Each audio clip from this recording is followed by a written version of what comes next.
eu quero, compartilhar com você algo muito presente na minha vida, algo que aconteceu comigo esta semana, e algo que, sabe quando você aprende de Deus em algo que você já sabia antes? Foi o que aconteceu comigo, né? E eu gostaria muito de conversar com você nesta manhã. Para isso, eu quero que você feche os teus olhos, que você ore ao Senhor e que você coloque este tempo, que você coloque a tua alma, o teu espírito, o teu coração, que você coloque tudo isso diante de Deus, para que Ele venha falar com você e a sua vida seja transformada pela palavra de Deus nesta manhã. Vamos orar comigo? Senhor nosso Deus e nosso Pai, louvamos e bendizemos o teu nome. Grande é o Senhor. Senhor, no céu, na terra, no ar, no mar. Tu és o único, e agora estamos, ó Deus, diante da Tua palavra, e clamamos, na nossa alma, com o nosso espírito, clamamos, para que a Tua palavra venha falar com a Tua igreja de uma maneira clara, de uma maneira objetiva, e que a vida da Tua igreja seja transformada pelo poder da Tua palavra nesta manhã. Cancelamos, ó Deus, toda a palavra do homem. Cancelamos, ó Deus, não queremos ouvir o homem, mas queremos ouvir a Ti, Senhor. Em nome de Jesus, não permita que acrescentemos nada à Tua palavra ou que retiremos nada da mesma. Que a Tua palavra por si só venha falar conosco. Em nome de Jesus, nós oramos. Amém. Glória a Deus.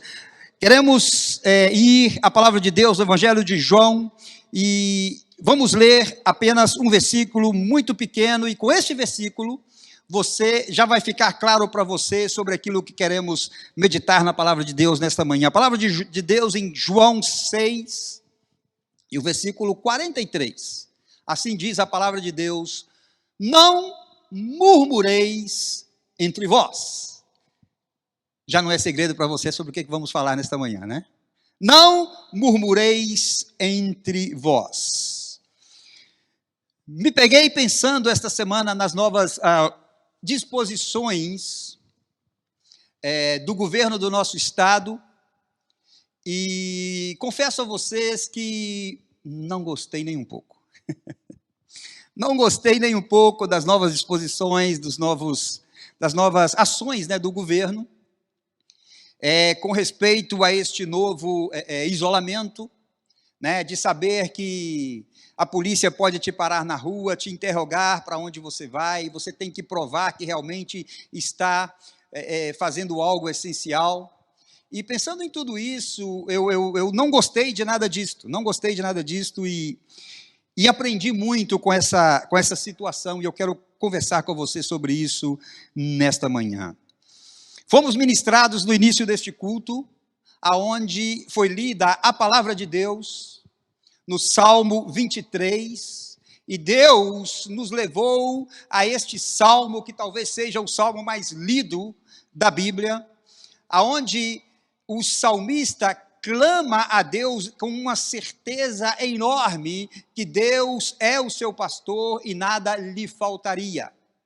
Ainda que ele andasse por vales de sombra de morte, ele não temeria mal algum, porque Deus está com ele ou estava com ele. E o mesmo nós podemos falar nesta manhã, que Deus está conosco, porém, nós estamos vendo ao nosso redor muitas e muitas coisas que nós não gostamos. Estamos vivendo dias assim tão difíceis, irmãos, e quando eu meditava nisso, eu pensava, não é a questão simples e puramente de que estamos vivendo dias difíceis, mas também que são dias que parecem não ter fim. Sabe, são dias muito longos. Parece que isto não acaba nunca. Quando você pensou que já ia acabar e que a coisa ia melhorar, então vem outras novas disposições governamentais e nós estamos sujeitos a elas. E temos que obedecê-las, querendo ou não, porque são leis. E a palavra de Deus nos manda que obedeçamos às leis. Então estamos vendo dias difíceis. Se pudéssemos colocar algumas palavras para definir os dias que estamos vivendo, voltaríamos novamente à palavra que nos foi dada na abertura deste culto. aonde foi falado de dias de incertezas, de dias difíceis, de dias de insegurança, e podemos agregar aqui dias de pânico, dias de medo, dias de instabilidade. E poderíamos ir um pouquinho mais adiante ainda, de falar que estamos vendo dias de muita corrupção, onde pessoas estão fazendo negócios com a pandemia. Poderíamos falar de dias de politicagem, onde políticos aproveitam da situação. E poderíamos falar de dias sabe, a lista é grande, a lista é grande. Então, nesta semana, depois de ouvir as novas disposições do governo, eu me peguei reclamando, eu me peguei murmurando, né? E não foi uma coisa muito boa, quero confessar para vocês que não foi algo muito bom, e Deus me ensinou nisto. E quando eu estava, então, pensando em tudo isso, né, e o que mais às vezes nos dói é a própria igreja, né, porque já estávamos fazendo cultos presenciais com um número pequeno, mas já pensamos que íamos aumentar, e tudo isso vem então essa tristeza, é natural que venha essa tristeza nos nossos corações, e eu então buscando algo para mim, buscando algo da palavra de Deus, eu me lembrei da palavra de Deus em Romanos 8, e o versículo 28, a palavra de Deus em Romanos 8, e o versículo 28 é uma palavra tão clara, e ela diz que todas as coisas cooperam para o bem daqueles que amam a Deus, daqueles que são chamados segundo o seu propósito. Esta palavra é uma palavra muito presente nas nossas vidas, porque esta é a palavra que nós usamos para confortar o coração das pessoas, quando estão vivendo momentos de crise ou momentos difíceis. Não é esta palavra que nós usamos? Ou não é isto que nós dizemos para pessoas? Tudo coopera para o teu bem. Espera um pouco que você vai ver, porque, afinal de contas, essa situação difícil que você está vivendo coopera para o seu bem. Não se preocupe, meu irmão. Lembre-se disso. E eu me peguei perguntando, sabe o que, irmãos? Eu me peguei perguntando assim, em que tempo Paulo escreveu isto? Em que tempo Paulo escreveu? Terá escrito isto Paulo em tempos de pandemia? Porque será que em tempos de pandemia você pode ver que todas as coisas cooperam para o seu bem? Ou o que eu estou querendo dizer é como eu posso ver que o sofrimento alheio coopera para o meu bem? Como eu posso ver que tantas mortes cooperam para o meu bem? Como eu posso ver que tanta instabilidade coopera para o meu bem? Como eu posso ver que tanta insegurança coopera para o meu bem? Como eu posso ter notícias de pessoas, de amigos meus, inclusive, que partiram e nem sequer mesmo foram dignos de um funeral com honra? Como é que isto coopera para o meu bem? Como é que isto pode cooperar para o meu bem? É muito mais difícil ver-nos dentro deste versículo em um tempo de crise do que não. Como pode cooperar para o meu bem tantas mudanças nas ordens do próprio governo, tanta incerteza e instabilidade? No entanto, é isso mesmo que o versículo diz. É isto mesmo que o versículo diz. O versículo diz que todas as coisas cooperam para o bem. Agora, eu queria chamar a sua atenção aqui, porque o versículo diz: todas as coisas cooperam ao bem daqueles que. Então aqui eu tenho 2 pontos importantes para falar com você nesta manhã, e está dizendo que todas as coisas não cooperam para o bem de todos os indivíduos. Não está dizendo que todas as coisas cooperam para o bem, inclusive, de todos aqueles que estão dentro das nossas igrejas. Não está dizendo isso. O versículo é claro, e ele diz que todas as coisas cooperam para o bem daqueles que. Então, o versículo, ele faz a acepção de 2 tipos de pessoas. Número 1, daqueles que amam a Deus, e número 2, daqueles que são chamados segundo o propósito de Deus. Aí então eu fiz essa pergunta para mim: estou eu no meio deles? E esta é a pergunta que eu faço para você. É você um daqueles que? Você é um dos que amam a Deus? Você é um daqueles que foram chamados segundo o propósito de Deus? Porque se você é um daqueles, fica mais fácil você entender a palavra de Deus em Romanos 8 e o versículo 18. Fica fácil para você entender, porque Romanos 8 e o versículo 18, a palavra de Deus diz: porque tenho para mim que os sofrimentos do tempo presente não podem ser comparados com a glória a ser revelada em nós. Quando é que o luto coopera para o meu bem?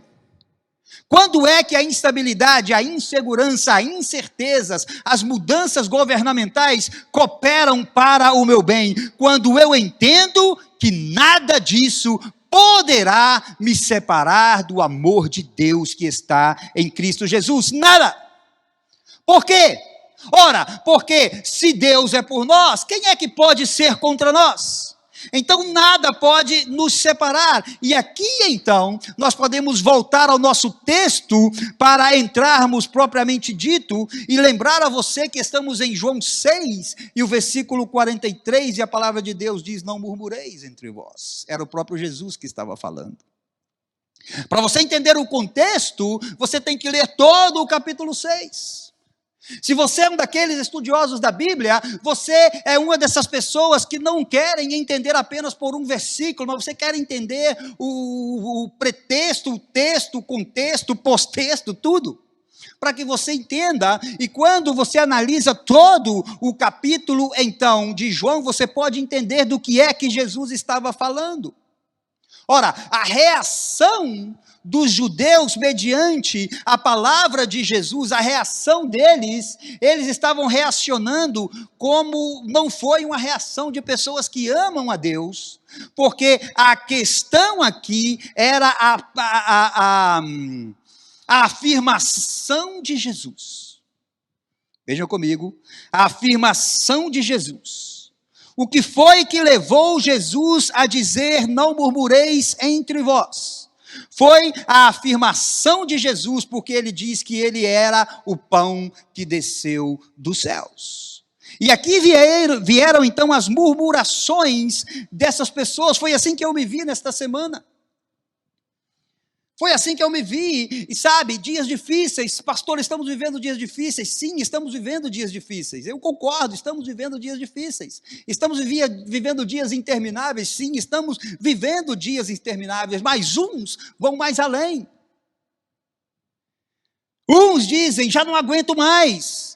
Odeio tudo isso, isso não termina nunca. Ou escutei essa semana: eu estou preso dentro da minha própria casa. Então, sabe, e confesso que eu disse algo esta semana, que depois pedi perdão a Deus. Eu disse: que palhaçada essa do governo. Que palhaçada o governo está fazendo. Onde, então, é que eu quero levar você nesta manhã, com a minha própria experiência, de depois pedir perdão a Deus por aquilo que eu disse, porque eu estava murmurando. Reclamamos do governo por não agir, e quando o governo age, reclamamos porque está agindo demais. E isso é grave. E Jesus disse, olha, a questão da murmuração dos judeus foi a afirmação de Jesus, porque ele disse: eu sou o pão que desceu dos céus. Ora, qual é a importância do pão em tempos de crise? Analisa comigo. O pão em si, a importância do pão é incalculável, e nos tempos de crise é muito maior. Por quê? Porque pão é alimento. E alimento mata a nossa fome. Ninguém tem paz quando está com fome. Você já viu? Eu, por exemplo, quando estou com fome, eu já chego em casa tirando a paz da esposa. Por quê? Porque você precisa de se alimentar. Nós precisamos disso. E se você entende o que eu estou falando, você sabe muito bem, ou você pergunta para uma criança chorando desesperada com fome, que o coração não tem paz. E Jesus estava dizendo nessa afirmação: eu sou o pão que desceu dos céus. Ora, fica fácil então de entender que ele era o pão que desceu do céu. Ele estava dizendo que ele tem o pão, que ele tem o alimento, que ele pode trazer paz aos nossos corações. É isso que você está entendendo? Era isso que eu estava entendendo, quando de repente veio algo no meu coração falando, não, ele não está dizendo só isto. O que Jesus está dizendo é muito mais do que isso. Ele não está dizendo, eu tenho o pão, eu tenho o alimento. Jesus está dizendo, eu sou o pão. Eu sou o alimento. É isto que ele estava dizendo. E isso trouxe falta de entendimento para as pessoas que o estavam ouvindo. É isto que nós precisamos de entender nesta manhã. As pessoas daquele tempo, elas disseram umas às outras, porque elas estavam procurando por Jesus, e quando você lê o capítulo 6, você vai ver que elas estavam procurando por Jesus. E nesta procura, Jesus próprio disse a elas, vocês me procuram porque eu lhes dei de comer, vocês me procuram para matar a fome do corpo de vocês, em outras palavras. E agora, essas mesmas pessoas, elas então, quando ouviram que Jesus é o pão que desceu dos céus, elas pediram a Jesus, mostra-nos um sinal. Mostra-nos um sinal. Ora, elas tinham acabado de ver Jesus Cristo atuando na multiplicação dos pães e dos peixes. Quando você lê o capítulo, você vai ver que Jesus tinha multiplicado 5 pães e 2 peixes. Essa história é muito conhecida na Bíblia. Sobre o qual Filipe, ele não sabia o que dizer, e Jesus mandou que ele comprasse comida, e Filipe perguntou, onde compraremos pães para lhes dar de comer? Ora, não era uma questão somente da fome do povo, mas era uma questão de própria logística, porque não havia como, ou seja, não havia nem lugar para comprar comida para tanta gente. E depois ainda, Filipe, ele lembra a Jesus que nem sequer 200 denários serviria para comprar comida para alimentar tanta gente. E após disso, então, vem André, e André fala assim, olha, tem um rapaz aí, que ele tem 5 pães, ele tem também 2 peixes, 5 pães de cevada e 2 peixes, e agora vem a murmuração. O próprio que apresenta a solução, ele murmura, e ele diz, tem aí um rapaz que tem 5 pães de cevadas e 2 peixinhos, mas o que é isso para alimentar uma multidão tão grande? Ora, não é esta a pergunta que às vezes nós fazemos diante da crise? O que é que eu tenho para poder passar esses dias? Ora, nós fomos ministrados nesta manhã. E fomos ministrados durante o nosso tempo de louvor e de adoração. Nós fomos ministrados que pode colocar espaço aí. Eu gostei muito disso hoje.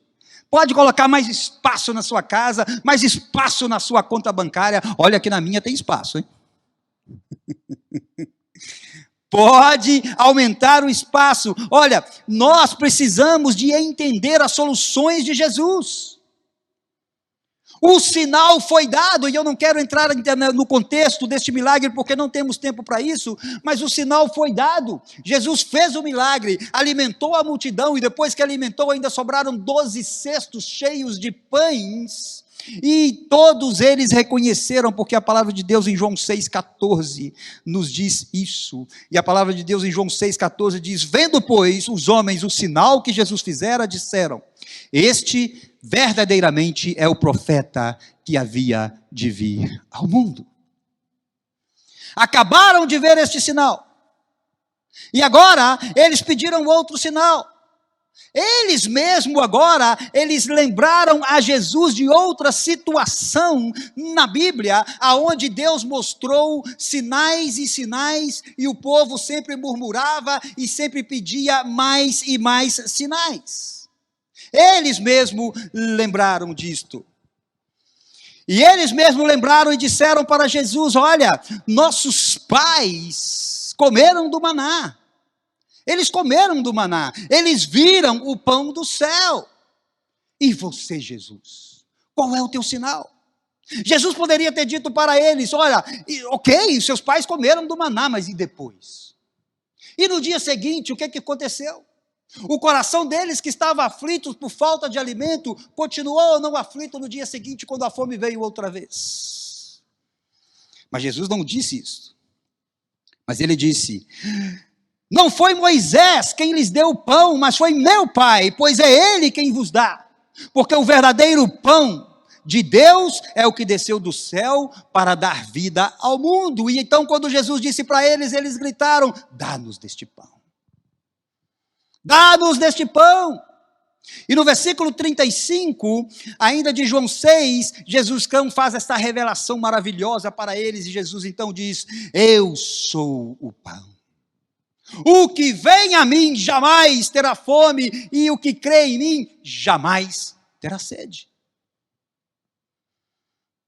Aqui então está a síntese do evangelho. Foi por isto que eles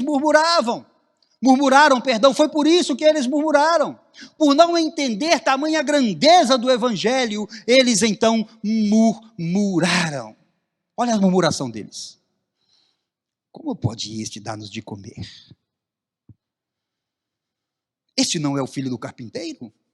Não está sua mãe, o seu pai, os seus irmãos entre nós? Como ele está dizendo que veio do céu?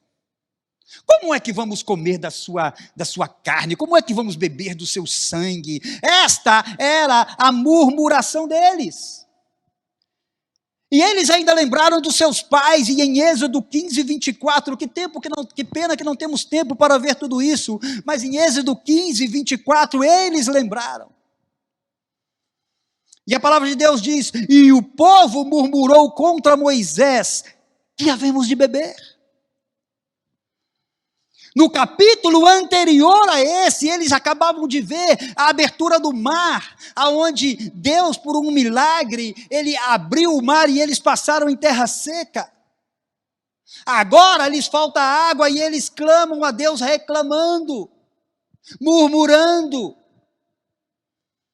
Ora, se Deus abriu o mar, e eles passaram de pés secos no meio do mar, e depois eles ainda viram os seus inimigos precipitados e morrerem no mar, iria Deus atravessar e fazer com que eles passassem o mar para depois deixar que eles morressem de sede? Não faz sentido algum. Não faz sentido algum. Êxodo 16, versículo 2 e 3 diz: toda a congregação dos filhos de Israel murmurou contra Moisés e Arão no deserto. Disseram-lhe os filhos de Israel, veja bem, igreja, comigo: quem nos dera tivéssemos morrido pela mão do Senhor na terra do Egito, quando estávamos sentados junto às panelas de carne e comíamos pão a fartar. Pois nos trouxeste a este deserto para matar de fome toda esta multidão. Isso nos leva a meditar em algumas características dos murmuradores. Algumas características das pessoas que murmuram. Lembre-se que neste caso, quando eles murmuraram, quando você lê o texto de Êxodo, você vai ver então que os que murmuraram foram pessoas que estavam dentro do acampamento. Eu quero chamar a sua atenção para isso. E Deus mandou fogo nas extremidades do acampamento e consumiu com eles. A murmuração começou dentro do acampamento. A igreja tem que ter cuidado com os meros seguidores. Eles estão dentro do acampamento. Haviam pessoas que estavam dentro, mas eles não eram povo de Deus.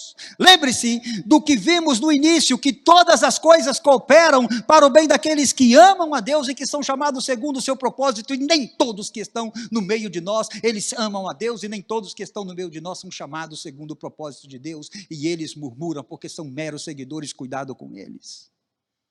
Cuidado com eles. Agora, você veja bem que você tem que ter este cuidado com quem você se relaciona. Sabe por quê? Porque essas pessoas, elas não aguentam a palavra de Deus. Os murmuradores não aguentam a palavra de Deus. Veja o que aconteceu com eles em João 6, versículo 66 e o versículo 67. À vista disso, muitos dos seus discípulos o abandonaram e já não andavam com ele. Então, perguntou Jesus aos 12: porventura quereis também vós retirar-vos? Os murmuradores, eles abandonam. Os murmuradores não aguentam palavra de Deus e eles deixam, como vimos que eles deixaram Jesus.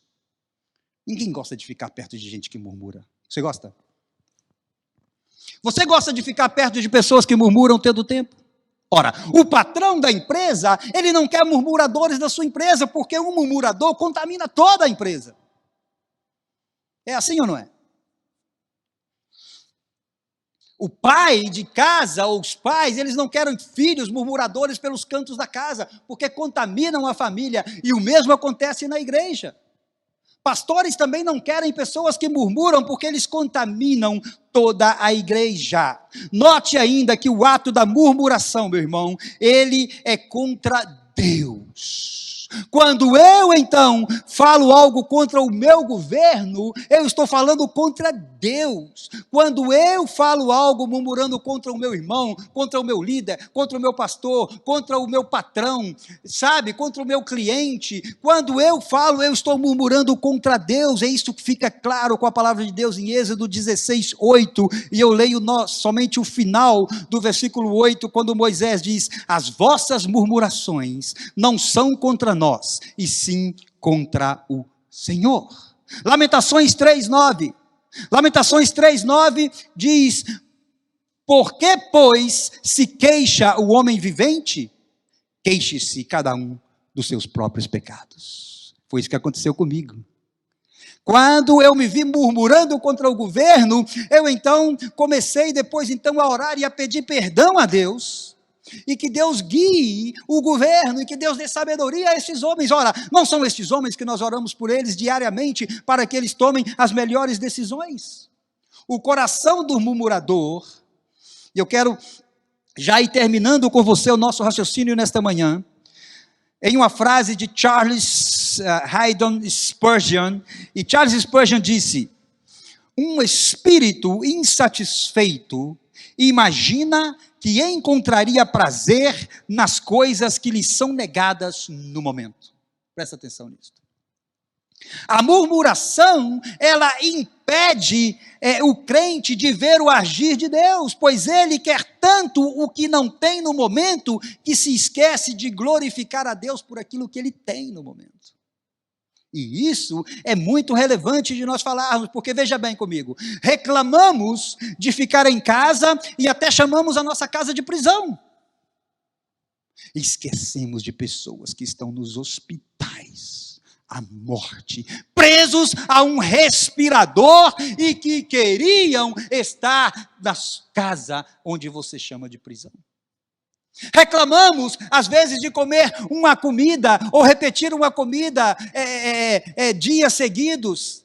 Reclamamos e nos esquecemos daqueles que, às vezes, nem sequer têm o que comer para que pudessem repetir. Reclamamos do nosso governo e murmuramos contra o nosso governo e nos esquecemos de pessoas que vivem em países de governos tiranos, antidemocratas, onde eles não podem dizer nada porque são governos ditadores. E não agradecemos a Deus. Foi assim com Israel. Foi assim com os judeus no tempo de Jesus. É assim comigo hoje, é assim com você. A murmuração, irmão, ela é tão prejudicial que ela nos rouba o prazer de desfrutar das delícias que Deus tem para nós. Ou não foi isso que aconteceu com eles no deserto? Eles tinham o maná e eles não desfrutavam das delícias do maná porque eles queriam carne. Eles tinham carne e não desfrutavam da delícia da carne porque eles queriam o maná. E sempre murmurando. O coração do murmurador mostra que sua mente não está renovada para ter o prazer na vontade de Deus para ele, que é boa, que é agradável e que é perfeita. Murmuração, meu irmão, é tão tóxica que ela é passada de um ao outro como um vírus. E uma pessoa passa para outro, e a pessoa passa para o outro, e vai passando, e a murmuração se torna grande. Eu queria terminar com você nesta manhã, chamando a sua atenção para murmuração, oração e adoração. Foi isso que Deus veio no meu coração e nessa semana. O que é que você vai fazer?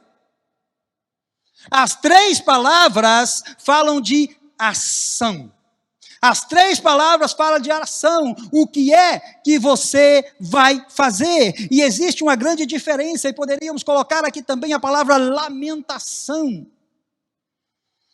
Existe uma grande diferença em tudo isto, porque Deus, Ele aceita a sua oração, inclusive a sua lamentação, porque lamentar, lembre-se que nós temos na Bíblia Sagrada, um profeta que foi considerado, é chamado, é conhecido como o profeta chorão, que foi Jeremias, com um livro de lamentações. Porque a murmuração é uma espécie de reclamação maldosa, de censura a algo ou a alguém, é um resmungo, é um falar pelas costas, isto que é murmuração. Como vimos aqui, que o povo fez no deserto. Lamentação é uma manifestação dolorida por causa de um sofrimento, pode ser por meio de palavras, por gritos e até choro. E vemos alguns exemplos na Bíblia. Como o exemplo da rainha Esther, que clamou e pediu ao povo, e o povo fez o que ela quis com lamentos, em Esther 4:3. E a oração é falar com Deus. Essa você já sabe muito bem. Qual é então a diferença? E terminamos com isso. Porque quando você sabe a diferença, você sabe qual atitude você pode tomar. O clamor ou oração do povo, nós vemos que o povo clamou a Deus e Deus ouviu o clamor. Porém, Deus rejeitou a murmuração. Deus ouviu o clamor do povo, mas Deus rejeitou a murmuração. Completamente Deus rejeitou a murmuração do povo e Deus desprezou a murmuração do povo. Então nós podemos concluir que Deus, Ele sabe lidar com os nossos momentos de lamentação, mas Deus sabe muito bem qual que é a atitude do nosso coração quando nós estamos em murmuração. Por isso, a palavra de Deus nesta manhã para você é: não murmureis entre vós. O que é que você vai fazer? Você vai continuar murmurando ou você prefere trocar a sua ação de murmurando para orando, de murmurando para lamentando, de murmurando para adorando? É com você, eu espero sinceramente nesta manhã que você decida-se. E quero compartilhar isso, o que aconteceu comigo. Eu espero sinceramente que também com você possa surtir o mesmo efeito que surtiu na minha alma, no meu coração e no meu espírito.